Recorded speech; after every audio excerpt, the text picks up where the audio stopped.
وَقَضَى رَبُّكَ أَلَّا تَعْبُدُوا، تمہارے رب کا یہ قطعی فیصلہ ہے، حتمی فیصلہ ہے کہ تم کسی کی عبادت نہ کرو اِلَّا إِيَّاهُ، سوائے اس کے۔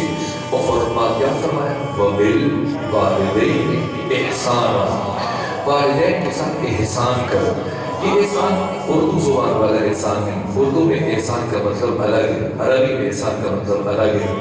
اور امام صاحب تفسیر کبیر امام فخر الدین رازی نے اپنی تفسیر میں، اور داراللہ زمخشری نے اپنی تفسیر کشاف میں، جناب آلوسی نے اپنی تفسیر روح المعانی میں، آیت اللہ جوانی عامری نے تسنیم میں، آیت اللہ طباطبائی نے المیزان میں، باقی مفسرین نے بیان کیا ہر نیکی کو احسان نہیں کہا جاتا ہے، خاص نیکی کو احسان کہا جاتا ہے جس میں کم سے کم 4 لوگ پائے جائیں، ورنہ 8 تک ارکان ہے۔ پہلا رکن کہ ایسی نیکی جس کی انجام دہی لیکن متکلم کو اپنی زبان سے کہنا نہ پڑے گی۔ مثلا اگر مجھے پیاس لگی ہے اور میں اس بچے سے روکی تو میں پانی لے کے آتا ہوں کہ بچہ پانی لے کے آ جائے، یہ نیکی حسنہ ہے، احسان نہیں۔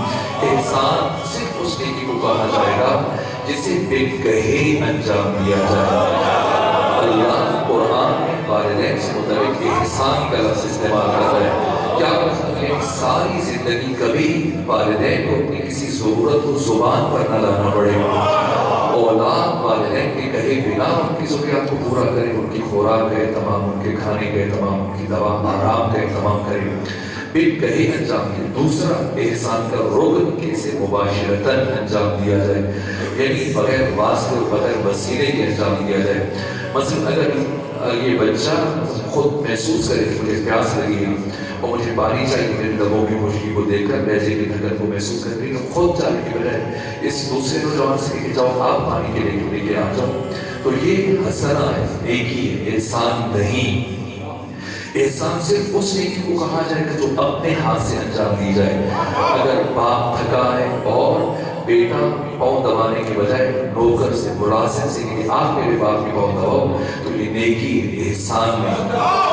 احسان وہ نیکی جسے اپنے ہاتھ سے انجام دیا جائے، اس کی انجام دہی میں جلدی دکھائی جائے، اسے کم سمجھا جائے، خفیف سمجھا جائے۔ وَبِالْوَالِدَيْنِ إِحْسَانًا إِمَّا يَبْلُغَنَّ عِندَكَ الْكِبَرَ، اگر تمہاری زندگی میں بوڑھے ہو جائیں، احدہما، دونوں میں سے ایک، او کلاہما، یا دونوں، فلا تقل لہما اف، خبردار زندگی میں کبھی انہیں اف نہ کہنا، ولا تنہرہما، کبھی انہیں نہ جھڑکنا، وقل لہما قولا کریما،